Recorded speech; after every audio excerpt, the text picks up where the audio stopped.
I say the ultimate measure of success, with you and a client, is when they've got a problem, they think about you first. Call it the 3 C's. It's got to be good. If you can solve the problem of your client's customer, you will have a client for life. So the first C, it's got to be good for the customer. Yeah. The second C, it's got to be good for the client. And this last C is critical. And if you're ever in the dark and you go, oh man, what do I do here? Stop and think like a customer. Stop trying to think like, how can I sell someone some more shit? And if you think like a customer, you won't have a sales problem. It's 10 times more expensive to find a new customer than it is to retain an existing one. Anyway, I'm at his penthouse with his lovely wife and one of the other board members down the coast. And I said, we're looking to start this up, this $50 million fund. And he gave me some advice that day that I would give to any entrepreneur that's looking to start up. He said, some people are confused about what the difference between marketing and branding is. The difference is really quite simple. Branding is what people say about you when you're not in the room. And marketing, if you want investment, go ask some people for money and be okay if they say no. But more importantly, that's your time to go to work and shape your story. And if you want to make rabbit soup, first try and catch the rabbit. And so the purpose behind that success metric is I'm genuinely interested in if I could be a contributor. Could what I do make a difference? If my why is around my people that love and respect me, and that's my why, my purpose would be to be a contributor.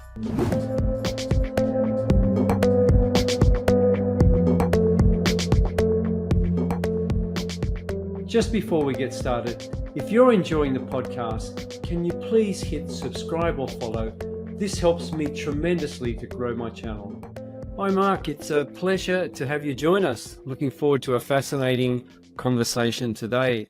So I guess to kick things off, we'd like to hear a bit about your background and what led you to become a customer or customologist. And what is a customologist? Well, firstly, Paul, thanks for having me on your program. I appreciate the opportunity to chat with you today. It's probably not a story that would be a short one to answer. There weren't many options for kids that didn't finish year 10 at school. So my background, I would only describe as diverse, but always had an interest in how customers behaved, I suppose, leading up to your question. For a long time, I actually had a background in entertainment where I was actually a promoter. I used to buy and sell acts when I had hair, acts that would be, still well known today. So, things like Joe Cocker, Oh, really? Jimmy Barnes, Violent Femmes, Nirvana, Hoodoo Gurus, Midnight Oil, that type of era. My partner and I, we had a business in Queensland, so we sort of had, that was our paddock, if you will. Anyway, as that business, I also had another interest in live performance, and I was a DJ for a long time. And when things started to make sense, I was consulting into hotels, and this was in my early 20s. A change in laws and legislation around having gaming machines inside pubs and clubs that didn't really exist before, as you would know it today. Anyway, at that time, they didn't have a way to sort of collect data, and before data was sexy and cool. And that was really, I suppose, the real shift from me consulting to moving into business with my business partner today. And we've been doing that for circa 30 years now, 7 odd years. And in that process there, because it was first party or customer data, we were always looking at ways that we might nudge a behavior, get them to come back, get them to refer, stop them from churning, those sorts of behaviors. And we applied an approach to that. And I suppose that's a somewhat long-winded way of saying that's actually what a customologist is. Someone that has a purpose around what would it look like if I never lost a customer? What would it look like if you could keep a customer for life? So what things would you do differently or try? And so much so, circa 10 years ago, we bootstrapped a business up called Customology, which is a customer lifecycle agency specializing in customer performance. How can you get the customers behave? I hope that sort of answers your question. Yeah. It's really fascinating. Actually, just going back, you said that you left school before year 10, and obviously you're a highly successful person. So tell us a bit more about that. Like, why did you leave early? What was going on in that time? And was that part of what shaped you into being an entrepreneur? Or I'm always fascinated to know why people become entrepreneurs. There's always fascinating stories behind that. And this is a recording, so school and I never really gelled. In fact, I think it was said on the final letter, which I think was the third semester at year 10, said I wasn't suited to the learning program that was on offer. And I just, I guess I was always interested in not so much business, but once you got an understanding that I could go spend time on something and I could generate an income, which means I could have choices with what to do with that sort of equation in my simple brain. That always appealed to me. So someone said, oh, did you want to come and spruik in front of a butcher shop, or did you want to come and DJ a festival, or did you want to help promote an event, or did you want to pick up some sort of opportunity around buying and selling, or whatever it might be. I'm being broad for a reason, because I had so many different things that I wasn't married to any one thing, but just interested in. And there was actually a time there where I tried to get a job. That didn't go so well. Apparently I was excessively happy, and I asked too many forward questions like how do I get your job, to the person that was interviewing me to, and that apparently is not appropriate to do.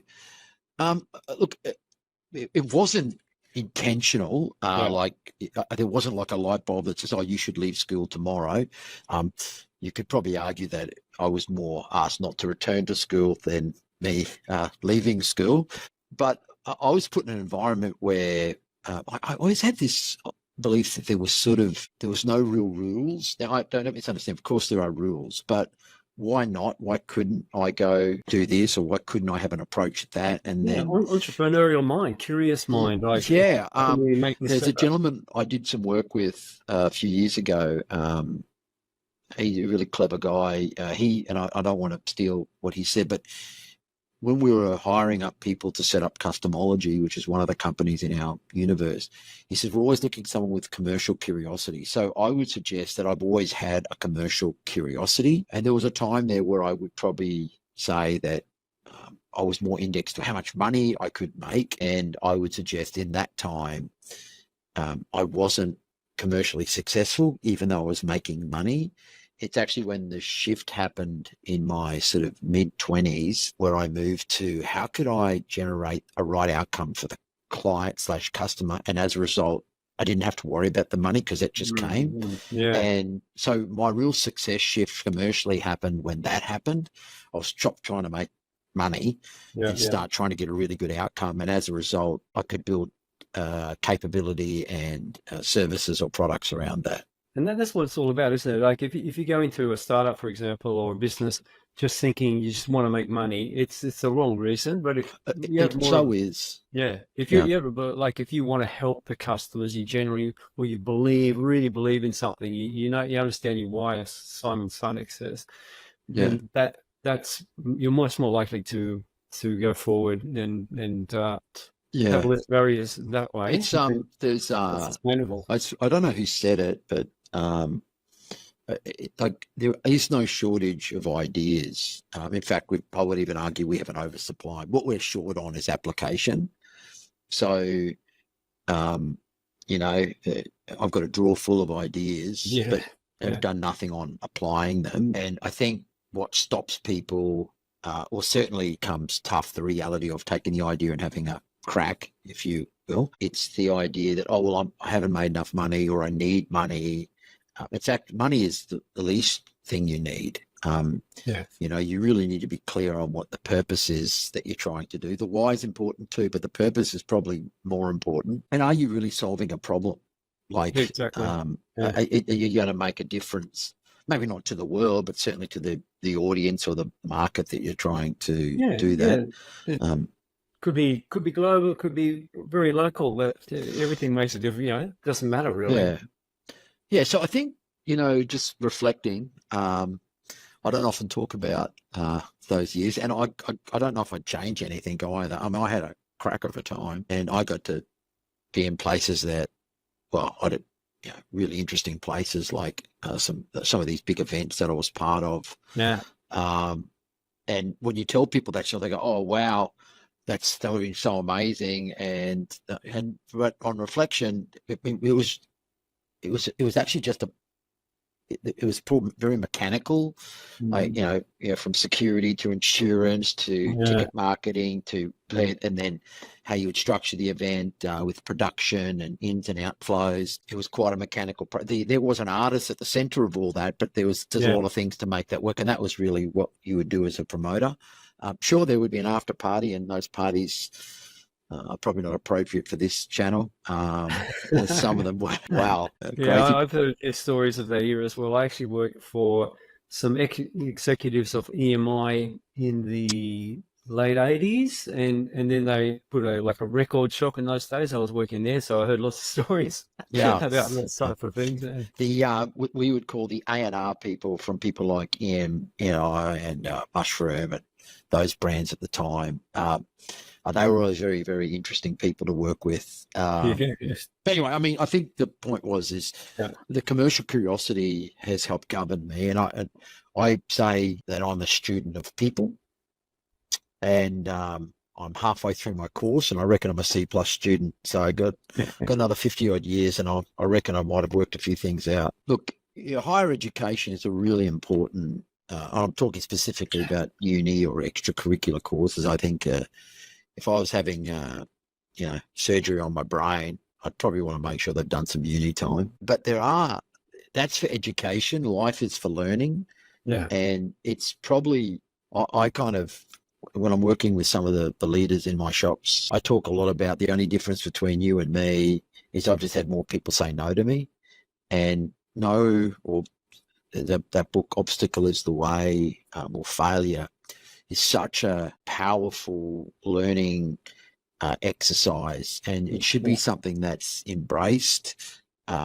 It's critical. Like, without it, you don't know, you don't understand, when market challenges happen, or obviously the world had some significant shift change, between 2020 and 2021-ish to, with that, thing that changed us, and certainly our season. I mean, that's probably something that would liken to a world war, that it dominated everything, every day and every life.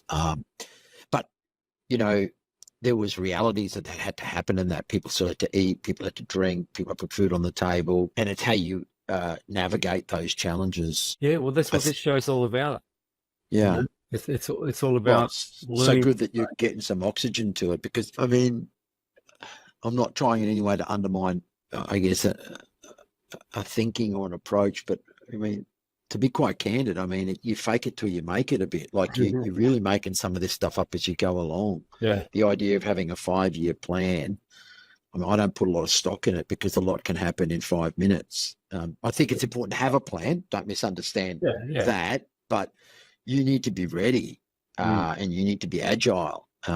And not so much to pivot, but nearly to, I guess, to be flexible, to bend and move a bit, and seize the opportunity when it's real. Equally, to know, what, we're not going to get a return on this. And that's probably one of the hardest things that I've had to grapple with, and I'm still dealing with it now, is there's an ideology around, they call it the J curve. Mm-hmm.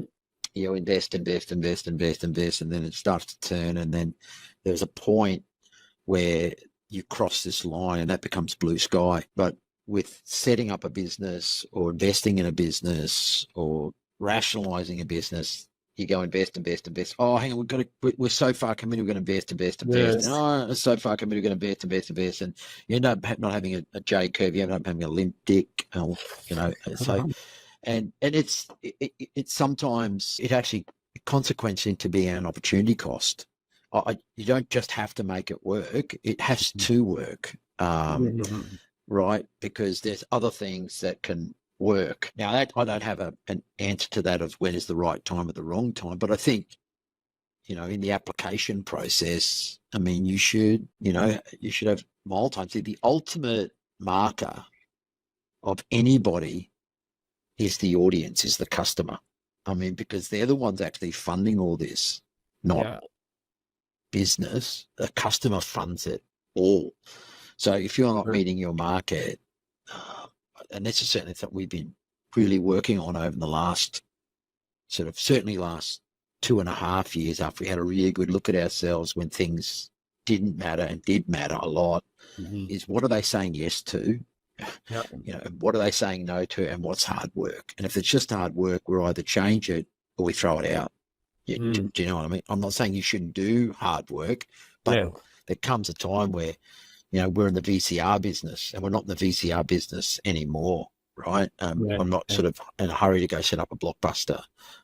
Yet there was a time there where that was, oh my God, how can I own 10 of them? I'm not sure if we got into a tangent on something there, but it's that commercial. And it's that, I think it's part of that 80-20 rule. Like sometimes you spend, like the 20% of customers that really, really, really hard work and don't bring in much income, you spend 80% of your time on them. And sometimes if you sort of clean that out a bit and more focused, I mean, you'd be more, you know more about this than I do, but I actually like your thoughts on that as well. Or should we just be, I mean, should you just analyze, okay, these customers, they're costing us a lot of time, a lot of effort, they're not bringing in much income. Okay, let's sort of cut them off and focus on the ones that are bringing that income, or it might be just 20% that are bringing in all the income and the more loyal, etc. I mean, what are your thoughts around all of that? Because that's your expertise. Are you talking about how to rationalize how many customers you should have, or how to acquire them, or how to retain them? Once you've got them, then some customers will just cost a lot of your time, effort, and for very little income. Like they might be the customers that are buying something really low end, and then some other customers, they might be, buying stuff that's much higher end, bringing a much greater income and not even as much work. So should you just keep going with all of them and put more effort into them, or cut out the ones that are too much work? So I'm trying to answer your question in a broad capacity, because you've got customers that'll do they might buy a house once every 5 or 10 years. You've got a customer that might buy a set of tires every 24 months, or someone that might buy a cup of coffee 4 times a week. Do you know what I mean? So, but I still, there's an approach. So I'm not super strong on acquisition. Boy, if I could crack that one, I'd probably be in a different income stream. So because acquisition is really expensive. Like it's 10 times more expensive to find a new customer than it is to retain an existing one. So if you want to make sure your CAC, your cost of acquisition, is tight, because if it's not, you could be spending way so much money that, and capital is, for all businesses, is not an unlimited resource unless you're the government. Because they're not a business, right? But as a business, capital is not in infinite supply. It's impossible, unless you're fortunate enough to have a period of time when you're a monopoly, and then that's typically a government anyway. But it's not in infinite supply. You see some of the biggest companies in the world right now, they're not laying off people because they don't like the people. They're just rationalizing their shop because capital's not in infinite supply, right? So,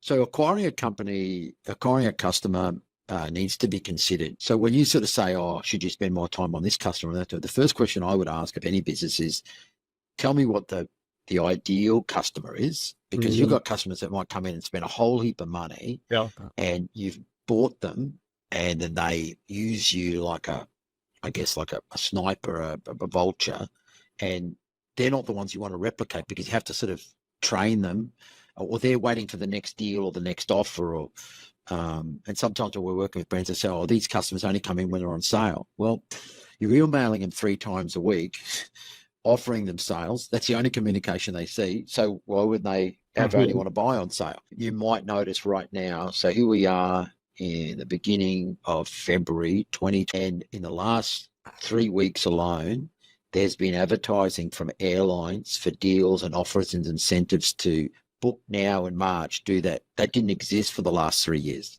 because they were at capacity. Yeah. They didn't need you, mate. They need your business now, mate. Yeah. That's not, they're not advertising because they want you to do a good deal. They know, because, mate, people are rationalizing where they spend their dough. So if you're buying the customers poorly, you'll probably behave poorly. When we're working with a business, we try to do, there's an exercise, we say, right, we're going to do 2 P&Ls. We're going to do one to acquire a customer, and we're going to do one to keep a customer, and you can't have technology in either one of those buckets. So how much would you spend on buying a customer? That could be X. Now, how much are you going to spend on keeping a customer? And typically, there's no money in that bucket. And there needs to be, because the math is 10 to 1, right? So if it costs you $10 to buy them, you'd at least spend $1 trying to keep them, right? Yeah. And so people's retention of their customer is pretty weak. There's a research that we've done called the unspoken customer, that people feel better being a new customer than they do being a long-term and loyal customer. People typically get better deals to become a customer than they do to stay as a customer. And that, to me, is upside down. Yeah, because loyalty should be rewarded, maybe not with points or an offer or a deal like that. But what businesses tend to do is they would look at customers around how much they spend. If I was to give some advice, which is deep in the DNA of customology, which is another business that I get the opportunity to work in from a strategy point of view, is have a look at the behavior.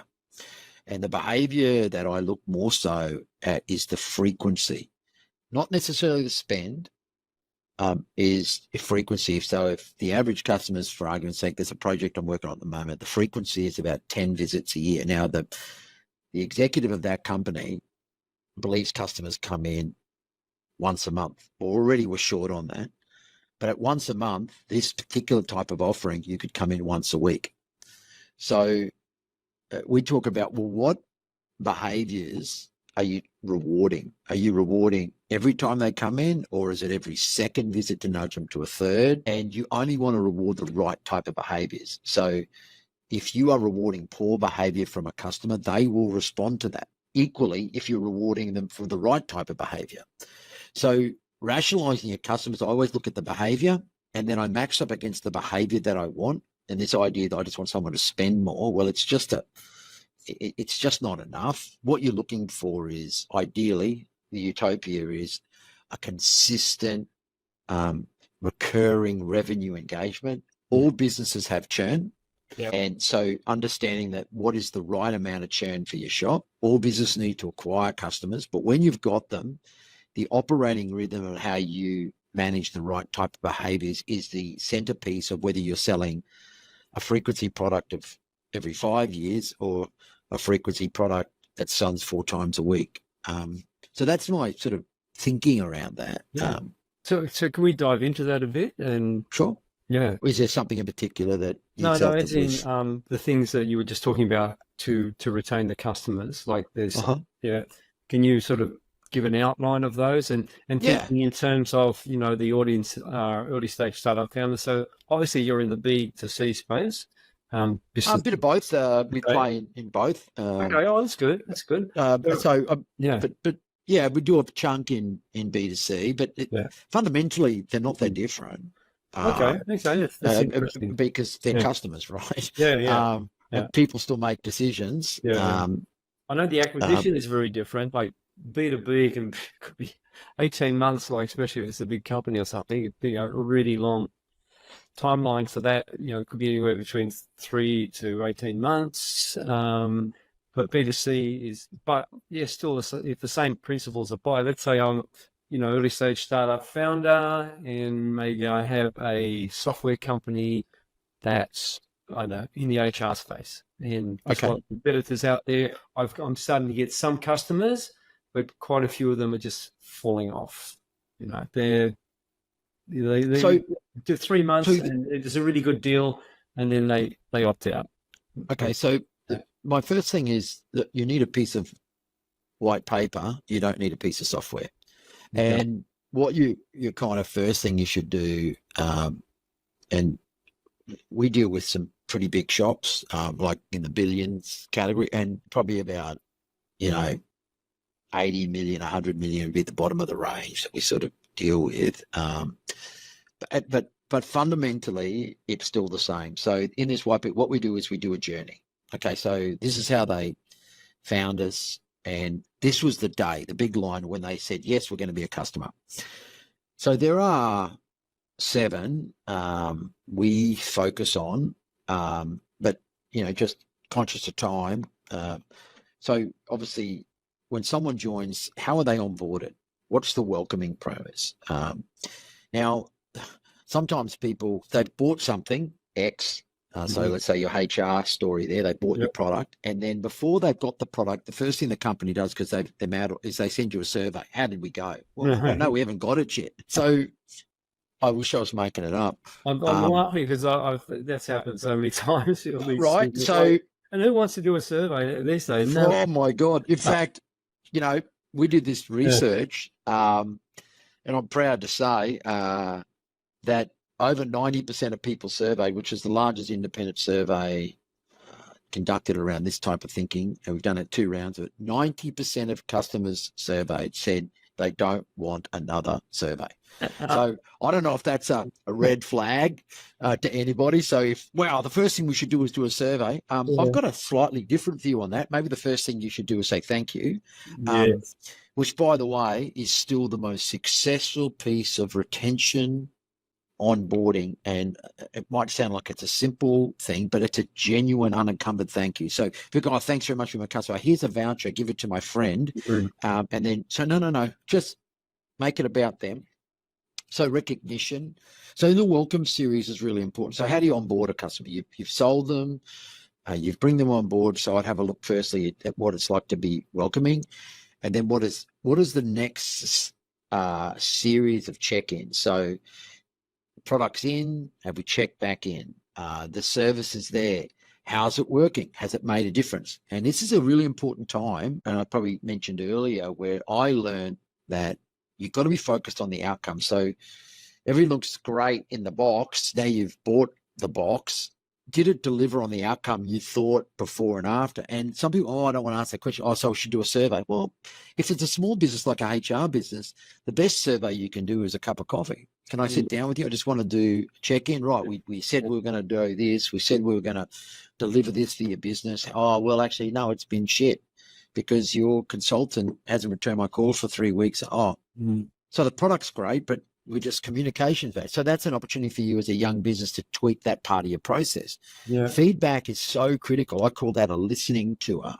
And that's interesting, because even I was just thinking of I was filming a hospitality forum once, and this restaurant owner, he said, when you serve the dinner, you go back very soon after and you say, is everything okay? Because they call that that's called a bite check. Yeah, because let's say the meal, there's something wrong with it, and they gave the wrong food, or the taste is funny, or whatever. If they go back at the they go back at the end and say, how was it? Well, it was crap. These guys have all finished the meal. Oh, we'll cook you another one. Where everyone sits there. So straight away they go up and after like a minute or two, is everything okay? So that's sort of the same principle, I guess, no? Well, it's in fact, because my background was in hospitality, they call that a bite check. Okay. And hey, how'd it go? Is the steak right? Is the drinks right? I was actually out last night with my beautiful wife for a Valentine's Day wine on the bay. Nice. Anyway, the company's beautiful. Trust me, I'm very fortunate. I'm punching way above my weight, and anyway, we went to this place, and I wasn't excited about going there, but she wanted to go to this place, and this place is beautiful. It has got an aspect that's fantastic. Now, we turned up. We were there for about 4 hours. We had some champagne, a couple of rosés, nibblies. We didn't really have dinner. We just wanted to have a chat, a wine. Yeah. And it was really nice, right? In that time, we ordered 3 rounds of drinks. Not one of the glasses was taken away. In that time, the table we sat at hadn't been wiped down. They said, just go find a place. Hadn't been wiped. The music, the demographic there was 40 plus. Yeah. Yet they were playing rap music that was traded for a disco. The staff were cleaning the bar while patrons were sitting at it. And with a spray and gumption. And it was just unbelievable. And we're sitting there going, imagine if they actually cared about the customer. And what in that particular business they're fortunate for the position, but they have very bad retention because it looked good for about 10 minutes, but we're not going back there. And then you'll tell 10 people about it. So exactly. I think the check-in, if they had came to us and said, mate, they would just said, well, it'd be great if you took these glasses away. And crazy thought, we'd love another drink. In fact, we'd love some food. In fact, we might stay for dinner. I mean, I guess the point is that checking in with the customer, the rules in a restaurant are no different to the rules in a business-to-business business. So I said that right. So it's a really important. Feedback's like soup. Serve it up hot. You should be going there not to go, did we do a good job? The questions you might want to think about, right, when we sat down, this was the outcome you were looking for. Did we achieve that? Yep. If there was anything in our process that you do differently, no, loved your process, great. Is there anything that you thought we really nailed? Oh, actually, what was so good was this project management startup meeting. Oh, that's fantastic. If you were thinking about referring us, and this is an interesting question. Or like that. Just if you were thinking about it, how would you describe us? Some people are confused about what the difference between marketing and branding is. The difference is really quite simple. Branding is what people say about you when you're not in the room, and marketing is storytelling.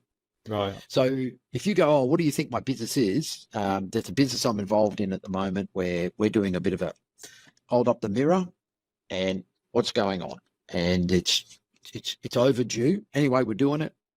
So we went on a listening tour. So we went to some of our customers and supply. And let me tell you, I was there with the CEO of this business that we invest in. And I said, just ask this question. If you would describe us out of the bar on Friday night, what'd you scope to do? And interesting, what they said was nothing about what we do. That was the irony. So I think you ask them questions about how should you retain a customer is you should always be listening and be okay to ask questions. By the way, that doesn't mean every 15 seconds either. And right. So if you're small, you've got the opportunity. The schmooze is over. They've already bought whatever it is you're selling. So you don't want to keep selling. What you're doing is you're going to be interesting, and every action you should take is this going to improve the outcome. We call it the 3 C's. It's got to be good. If you can solve the problem of your client's customer, you will have a client for life. So the first C, it's got to be good for the customer. Yeah. The second C, it's got to be good for the client. And this last C is critical. It's got to be good for you as the company. Now, that's okay. You've got to make profit. Yeah. This idea that you've got to buy a business, ooh, that's bad. But if you're solving the outcome for their customer, that by turn means the client will be satisfied. Okay, they might rationalize you if there is alternatives, but if you're outcome focused, you'll always have an engagement and you'll always be able to improve your process. I mean, we could go deep into what a welcome series should look like, or we could go into a reward or recognition. And my sense is the 3 C's are critical, customer, client, start with the customer. And if you're ever in the dark and you go, oh man, what do I do here? Stop and think like a customer. Stop trying to think like, how can I sell someone some more shit? It's if you think like a customer, you won't have a sales problem. Yeah, that's really key, isn't it? Think like a customer. Yes. Oh man, it's the most revealing. Because some people don't like the idea. They think they've got the best idea on the planet, which I'm sure is perfect for them. Yeah. But the reality is no one's buying it. Well, that's truth. You're either keeping it a secret or it's got no value. So it is what it is. It's a hard truth. And I mean, obviously with startups, they've got to do a lot of customer research as well.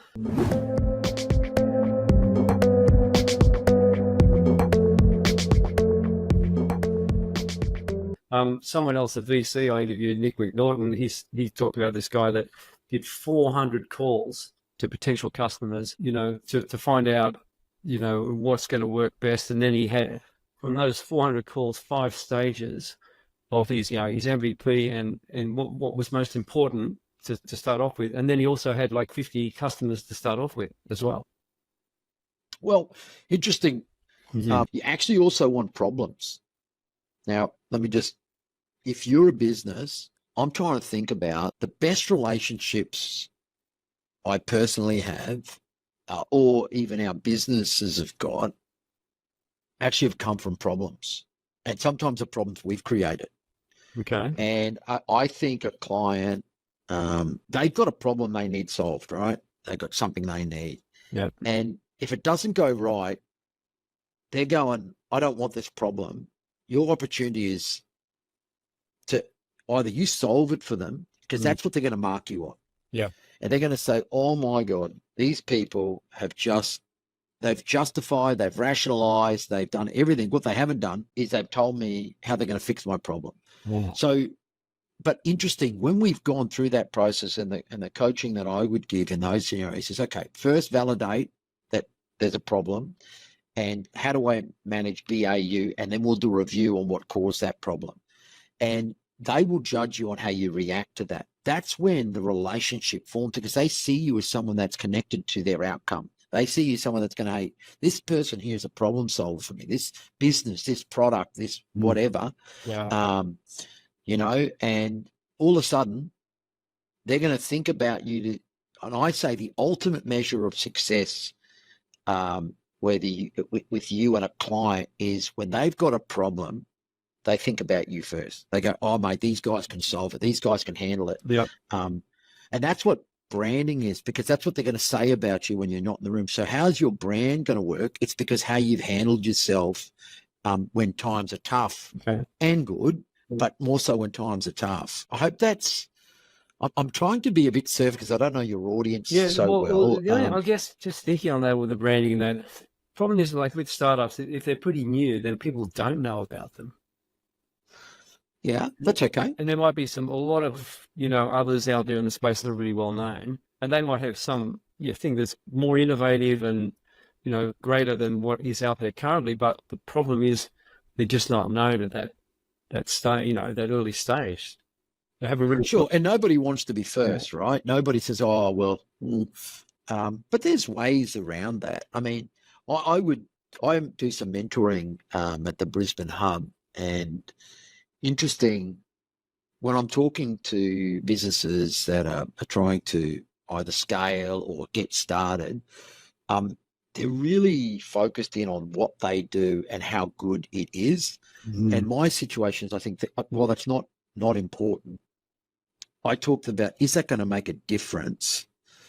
Like, what problem are we solving here? And then I would talk to, I'm not sure if you've done any work around jobs to be done, but there's the functional job and then there's the emotional job, right? So to give you an example, so I'm a dentist and I'm going to put some advertising up to come and get my teeth scaled and cleaned, because hygienically it's fried, it's better for the gums, and it does all this stuff, which technically is correct. Yeah. So they'll position themselves that way. They're a brand new dentist and they come to us because we're going to make your teeth healthy and safe and clean. That's functional promotional marketing. Yeah. Whereas what you could do is you just move to the area, and if you want to have a great selfie, come and see us, because we're going to make your selfie look so sexy. You're going to be the sexiest soccer mum in the street, because our dentist makes teeth whiter than white. Yeah, everyone's told me. Right, because it's an emotional joke. Because what matters to you, again, think like a customer. Yeah. Right. So if you want to be first, no, I want you to solve my problem. Yeah. But people wait on emotions, don't they?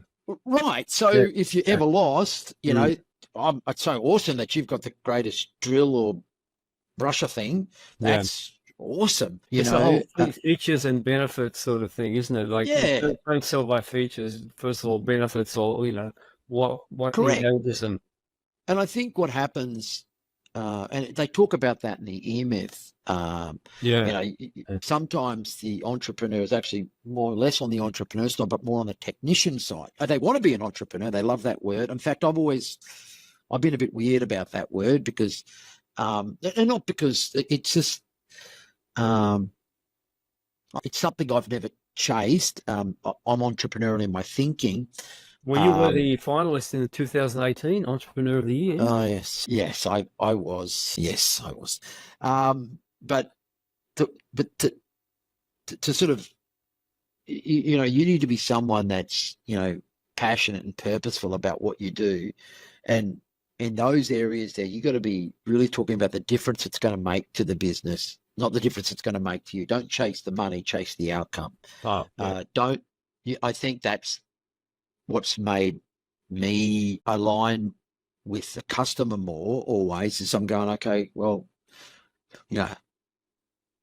what's keeping you up at night? It's not really what I talked about. So I say, okay, so what are you guys trying to do? I'm catching up with some people today. They've just been involved in a major not quite $1 billion, but, circa $700 million acquisition. And there's a change in guard. So we're going to go have a cup of coffee. And so, mate, what's the strategy for this year? What's the plan? Is it still the same? Is it going to change? What are your priorities? Not what's keeping you up at night. Oh, we actually want to do this and this. Oh, great. And if you did that, what difference would that make to your shop? Oh, we want to do this. Oh, that's interesting. Okay, how could we help you with that? Well, I'm so glad you asked because we've got a problem here. We can't do this. So it's not like we go and have a chat about nothing. Of course, there's a commercial opportunity that we want to explore, but we don't go with an agenda. We go to understand. And when you ask the questions that you're interested in what they're trying to do, assuming that your products or service is aligned to that, then they're going to want to talk to you because they're trying to get the problem for someone to solve it, right? Yeah, and you're building a relationship as well, which is of course really you are. Because going back to what you were saying, like what somebody, you said, what would you say in the pub? About it was nothing about what you do. Maybe it was more about what a good bunch of guys you are or something. You know what I mean? Or they like communicating with you or whatever it might be. Like that networking is really important, I think.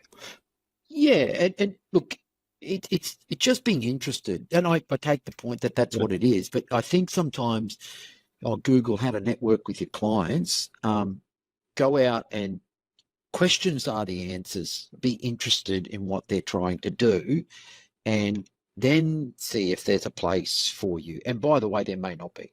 Yeah, you've got to be okay with that, right? Yeah, exactly.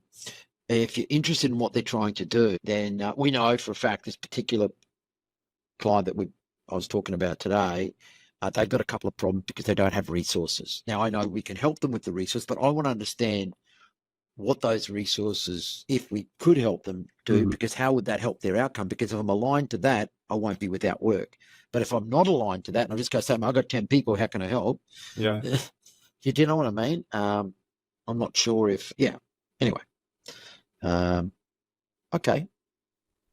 All right. Well, another topic I wouldn't mind discussing is around investors. Now, you just said that you recently bootstrapped. That's what I did with my startup as well. But a lot of startups say they need investment to get going. So finding the right investors can be really challenging for startups. And do you have any advice for founders on identifying or attracting the right investors or funding sources for their startups? Look, money is actually, there's heaps of it. That'd be my first comment. In fact, and what I mean by that is that if you can show someone how they can not make 3% and you can show them how to make 8%, they're going to give you big bags of money, right?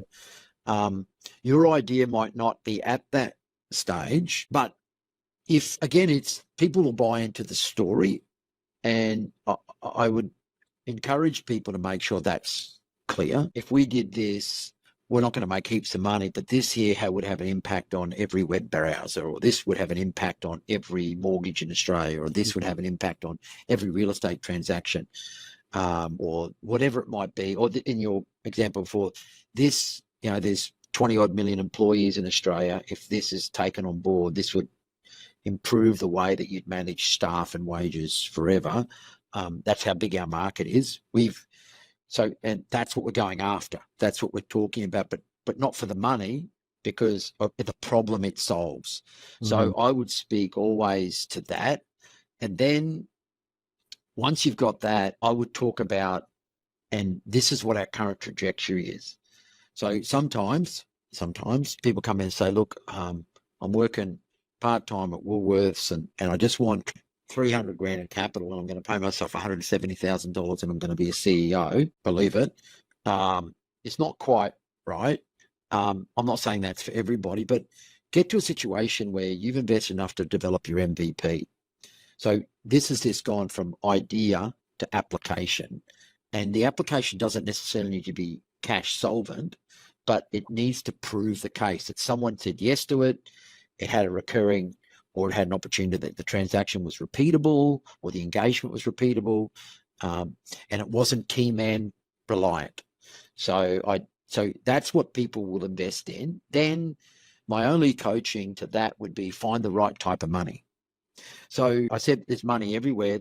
The last thing you want to do is bring on a seed investor that's got no interest in what you're doing or no network for what you're doing. And sometimes it's better not to get cash.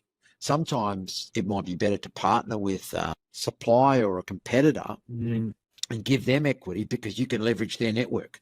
Because if it's sales connection you need credibility, and you might need someone else's credibility. Money might not help you. So try not to be linear and say, well, I just need money. What we actually need is a runway. Yeah. By the way, if that runway is right and structured the right way, that's your future buyer, you know, and if they're not interested, they've always got a competitor. So I guess positioning the story about the outcome that you're going to solve, you know, you shouldn't stop dreaming and you shouldn't stop being aspirational. But people want to invest in something, and, you know, outside of a non-for-profit type of investment, which we're not talking about here, people expect a return. Yeah. People expect some sort of outcome. There was a guy I remember. So I was on a charity non-for-profit board, and I did 2 years with this. It was a really tough charity that I was involved in. And one of the tasks on the board was to build a $50 million fund. So the first thing we did is I said, well, everyone that contributed over $1 million last year, let's go have a cup of coffee with them. Anyway, this one particular guy, he was very, very wealthy, and he deliberately gave money but didn't want any recognition for it. So he said, I don't want to know about it. I just want to give because I love what you guys do. Don't thank me. Don't invite me to breakfasts. Just keep me updated. I'm more interested in the outcomes that you guys deliver every month that I'm in. So that's the background. Anyway, I'm at his penthouse with his lovely wife and one of the other board members down the coast. And I said, you know, we're looking to start this $50 million fund. And he gave me some advice that day that I would give to any entrepreneur that's looking to start up. He said, so you're going to probably need this and that. And he sort of thought I could see him mulling over. He says, look, if you want to make rabbit soup, first you've got to catch the rabbit. And I go, oh, what does that mean? Is this a riddle? I'm confused. Okay. And he said, look, your credentials at the moment aren't attractive for a $50 million fund. They're attractive for a $1 million donation. So you need to get your story right to attract that type of investment. So go meet with some people and ask them, and they will tell you, if you would genuinely talk with them about why they wouldn't give you the money as much as you're asking. So, okay, you're not going to give it. That's awesome. Now that I've got you, tell me why you wouldn't. Well, because you don't have this and you don't have that. That's your feedback. That's no different to the customer advice I gave before. I mean, you're selling the story. So if you want investment, go ask some people for money and be okay if they say no. Yeah. But more importantly, that's your time to go to work and shape your story, you know. And, you know, if you want to make rabbit soup, first try and catch the rabbit. And, you know, so I understood that. And that's actually how we funded, or one of the things I think about when, like, this particular business we've funded, recently, and that was like their third round. They came back to say, "Oh, look, it's not quite right," and the entrepreneur's really been on, say, "Oh, he's kooky, right?" And he's trying to do something. We said, "Listen, you go do that and prove that, and come back to us. If the amount is more later, we're okay with that, but it's not ready for us at the moment." And we've just invested again. We've given him a transfer this year, and it's a high risk investment because there's no revenue, there's no opportunity that we can see unless he achieves what he says he's going to achieve. So I think the point is that the money's always there. You just want to make sure you get the right money, and that might not be cash, that might be networks or influence. Yeah. But you also want to go ask some people because they'll shape in your particular business or offering what you need to do. Does that make sense? Yeah. That's great advice. No, awesome. Well, I mean, we've talked a little bit about failure as well. So this show is, about learning from failure. So would you like to talk about maybe the biggest failure you've had in business or life or whatever, and just step us through that, why you think it happened and what you learned from that? There's a buffet there to pick from. I mean, probably stuff more recently than many years ago. I mean, there was an investment I made on behalf of my family, not on behalf of my business, Yeah. in 2019, and it was a bad investment. It was a hospitality engagement, and commercially it was an epic fail. But I was getting advice from people, and when someone's prepared to take the risk, which is the entrepreneur, he's prepared to put his on the line.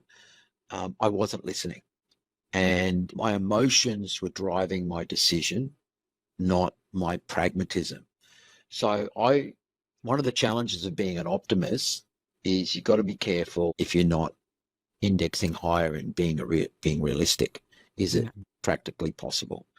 So this particular failure, not only was it, and the challenge is I had money. I was like, oh, it's not going to break the family. Whee! And I'm being blasé about it because that's actually how I was behaving. Not that I knew it then. I should have been a little bit more rigid around some of my advice, and I should have asked the big question: is this really where I want to be? Is this really what I want to do? Is this where I want to invest my time? What would it look like? And I should have spent more time asking the questions, but I was so busy with too many other things that I didn't. Interesting, in my other universe, I was diligent, rigid, and still entrepreneurial, but there was a process that I completely ignored that. So now, don't misunderstand what I'm saying here. The failure that happened, the benefit that came from it is my understanding how the inner workings of a lease now is second to none. Like I'm a ninja because of how much money I've lost on how a lease works, what a personal guarantee really means versus not, where I thought I had an idea versus, the reality of an idea. So the learnings of that, so there's a transaction right now we've been approached about, and we've just said no to it. And it was such an easy no because the mechanics, while they are not identical to the other one, they're very similar. And as a result, the approach was rigid. And we said, look, this just doesn't work for us. And these are the reasons why. And but it's a no. So I guess to answer your question, the issue around the failure was built more about my emotional-led decision-making, which is important, of course, because you've got to have a crack. But I didn't use the disciplines that I'd had in place, so I forgot my way. A fool and his money is soon parted, and I was acting foolishly. But the failure, some of the outtakes of that and understanding how the mechanics work has set me up for future investment. So I'm not stopping to invest, or I'm not stopping having a crack, but I'm not wary. I don't like using the term, I got burnt. I didn't get burnt. I made the decision. I'm a big boy. No. What I did is I got educated. Yes. Yeah. And I got educated. Now I'm ready to go. And for the next one, I'm schooled here now. And will I be perfect? Well, can I tell you, I'm going to be better than I was before, hopefully. But I think that particular failure there, and I think the other one there was not moving fast enough. Like I should have, the J-curve story, I should have cut it here And because I had this idea that I could get this fixed, and I should have actually set myself a limit, and I didn't. It's such a So I big one. think, yeah, I mean, So it was many back. people I've talked to, or even myself, yeah, it's really difficult at the time, right? Hindsight is And the thing, but sure. yeah, So we've actually, interesting, the flow-on effect in my other universe is my decision-making cadence and tolerance is lessened. And they go, oh, well, you're making decisions a lot faster. I go, well, what do I have to wait for? I mean, it is what it is. It's not working. We either pivot with a period of time, or we say that's it. Yeah. So it's okay. The term "cut your losses" is just that. You don't want to invest into infinity. Yeah. Investment is a finite resource. Yeah. And there has to come a time where, and it's very hard to measure emotional return unless it's a non-for-profit, right? So if we're having a conversation about business, there is an expectation for return. Yeah. And if not, then you're in the wrong business. This is not a happiness score. So I guess the failure component is the learnings that have been excellent. My job now is to apply them appropriately to future state. Life is like a school of failures, isn't it? Just keep learning. Yeah. That's a good book, That Obstacle is the Way. I didn't really like the title when I read it, but after getting into the book, it's a cracker of a book. But really, it's sort of I'm actually it's people that have had to adapt, pivot, change. There's heaps of great stories out there. I'm not going to occupy your time with those, but I just can't think of a success story that hasn't had significant obstacle. I just can't think of one. Yeah. There's no overnight success. That's just a fallacy. So this idea that I've got a great idea and everyone's going to love it. I mean, I'm sure that exists. I just can't think of one. But you've got to play the numbers, and the numbers indicate that you have to work, hustle, pivot, adapt, build the story, and then people, if your offering is appropriate, they'll buy it. Yeah, that's some great advice. Well, the last question is a bit of a funny one, but I love this question. It's what is a question you wish people asked you that no one has ever asked you? What is a question that people wish me to ask you? Either you wish people would have asked you or know about you, but no one has ever asked you. Oh, wow. That's an interesting question. A question I get, a regular question I would suggest that I have is, what drives you? Or why do you don't sleep much? Or and when do you take a break? That sort of stuff is not uncommon in my universe. I probably haven't anyone ever pushed on the real why. Like they've asked me, what drives me superficially, and because they don't know you or really know you, but I understand that you're wanting to do that. But what really makes you want to go deep? What really made you pursue that endeavor? What was your thinking at that time? And I don't think, because I'm not idle, I don't think I'm sometimes, to get a soundbite with me, I'm not saying I'm unapproachable, but enough time to go deep under the bonnet and ask me a deeper question. So, it's great you did that because you think that was a good business here, but tell me what made you possess you to think that way? So it's probably the depth of the question as opposed to the surface of the question. And I would like people to understand more about my purpose than necessarily about my process. So I think that's probably a question. Well, a deeper purpose that you're talking about. So my definition of success is those closest to me, I've got their love and respect. So if I can go away on holidays and my kids think it's cool enough to hang out with me and my wife, then wow, I've won lotto.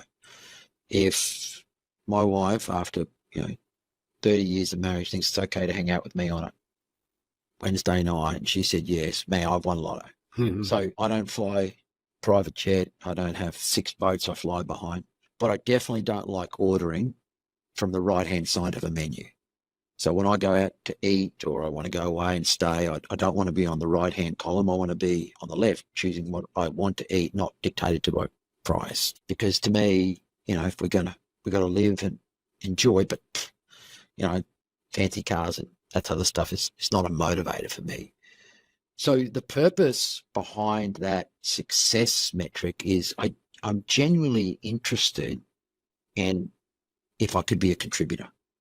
Could what I do make a difference? Now, don't get me wrong, I'm not trying to save the whales here or whatever. And if I can, well, that'd be great. But I inherently want to be, what drives me is, am I a contributor? Like, have I done something today that's actually made a difference?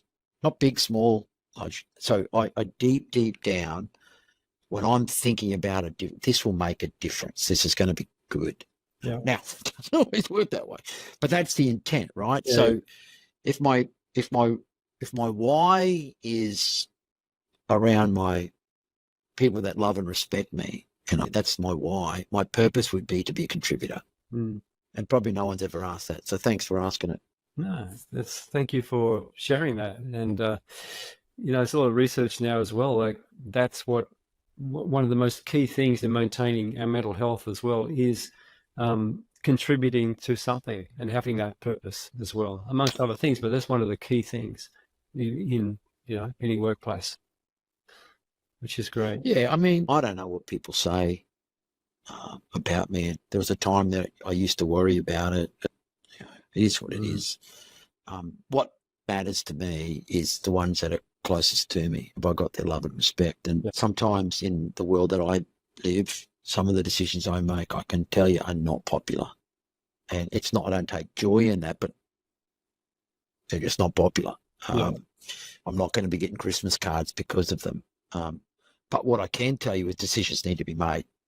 And armchair leadership is not an option. You have to own it.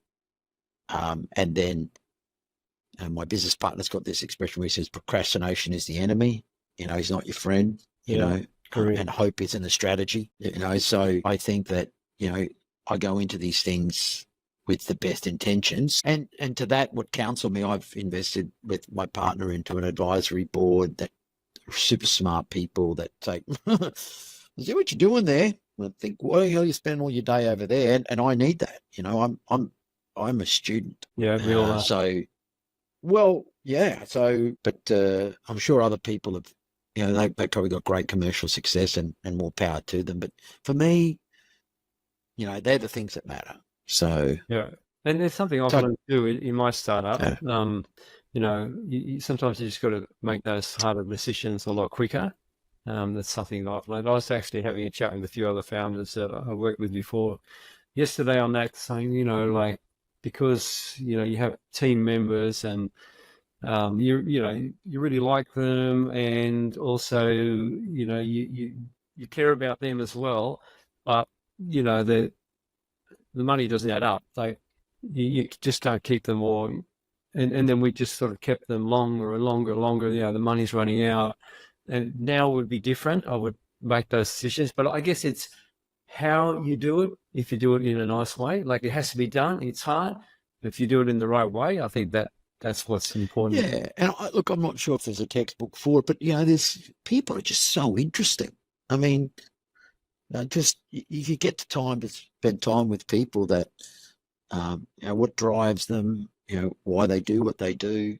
Yeah. I'm really blessed. I get to spend some time with some super cool people, and my kids too. I mean, they're just so interesting. They're not without their challenge. So I don't think for a second that they're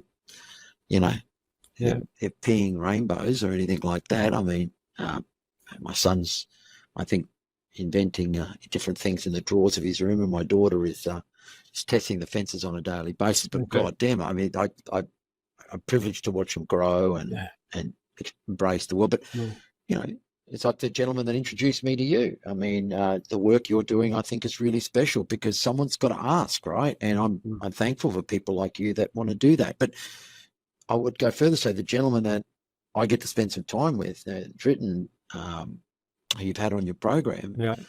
he's a really special guy. He's obviously super skilled in the numbers business, but just his view on his family and his view on the world, I'm attracted to that type of thinking. So, and while we can live in different universes, I can still respect the fact that, mate, he's good human, and Absolutely. Yeah.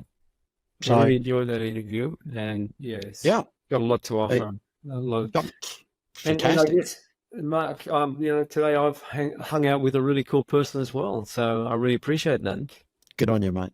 Well, mate, if I could be of any help to you or any of your listeners there, then they could find me there somehow. Yeah, well, we'll Sure put, you'll tag me in there, and yeah, smart people do that. But yeah, keep up the good work, and if all else fails, stop and think like a customer.